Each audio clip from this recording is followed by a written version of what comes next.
Hello and thank you for tuning in to my YouTube channel. Yes, so today's topic was inspired by something that happened to me over the weekend, which really frustrates me and grates my tits.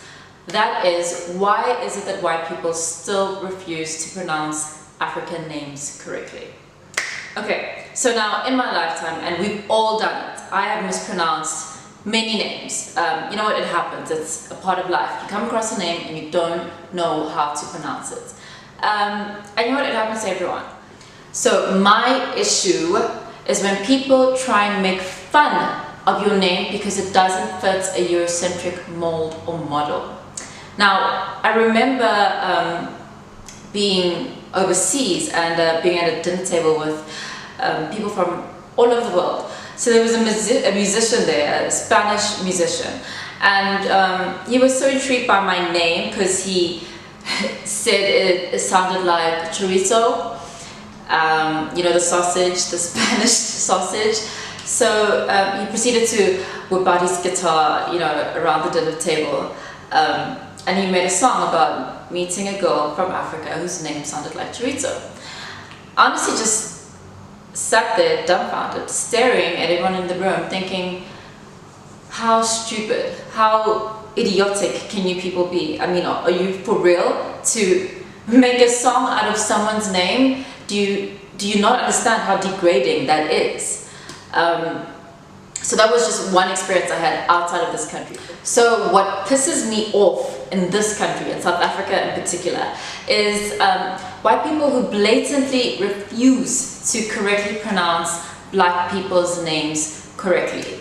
I'm perplexed by the fact that you have people that live in Mhlanga but to this day do not know how to say the name of their town. It doesn't make sense, and you know, as black people, when we make fun of the way white people pronounce black names, we always use Mhlanga as a reference because for some reason they can't pronounce the in Mhlanga and they say Mshlanga. That is pure laziness. That is just not even trying to make an effort. So my question is, what I keep asking or playing in my head is it that hard? Why is Zimbabwe?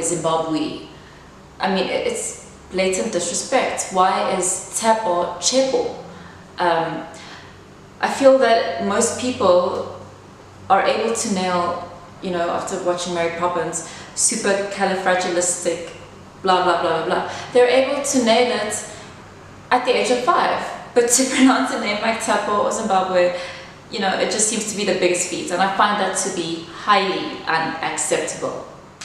So I think there is a huge element of arrogance attached to this, where people try and rename you or anglicize your name just so it appeases their tongue without making any effort whatsoever to try and pronounce your name correctly. Now, last weekend I was out somewhere and I had to introduce myself, and it was a group of older, you know, 50 plus white women.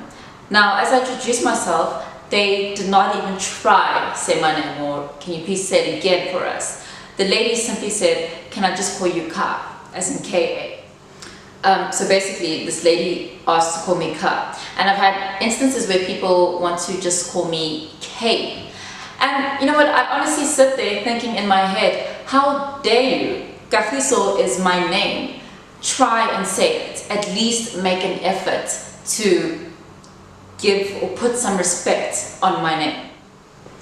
Personally, I find my name to be very, very, very beautiful. I love my name. I really love it. Kagiso is Setswana for peace, as in peace. Because I'm a very peaceful person anyways.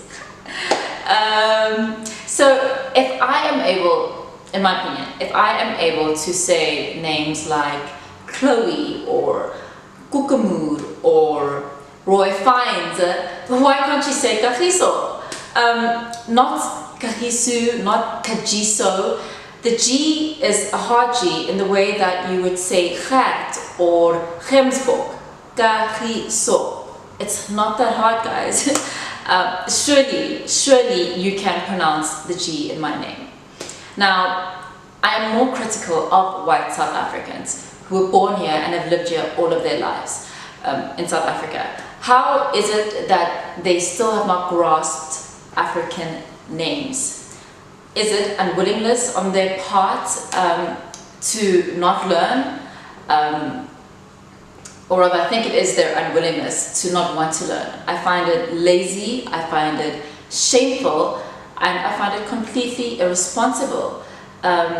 You cannot be a citizen, you know, having been born here and lived here all your life, and still be oblivious to African names. Where do you think you're living? This is not Europe, this is not some kind of, you know, this is Africa, you know, South Africa. So when you hear Sipho being pronounced Sipho or Pindile being pronounced Findile, by now you should get that the English structure does not necessarily apply to African names, and it's something that you should learn. It's a self-education.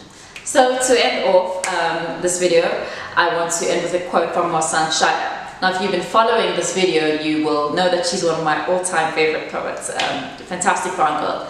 And she says, give your daughters difficult names. Give your daughters names that command the full use of tongue. My name makes you want to tell me the truth. My name doesn't allow me to trust anyone who cannot pronounce it. And that is her quote. So basically, I think it's all about respect, guys. We live in this country and we have to work together to be better people to each other. Respect. Thank you for tuning in. Please do not forget to subscribe. The link is below.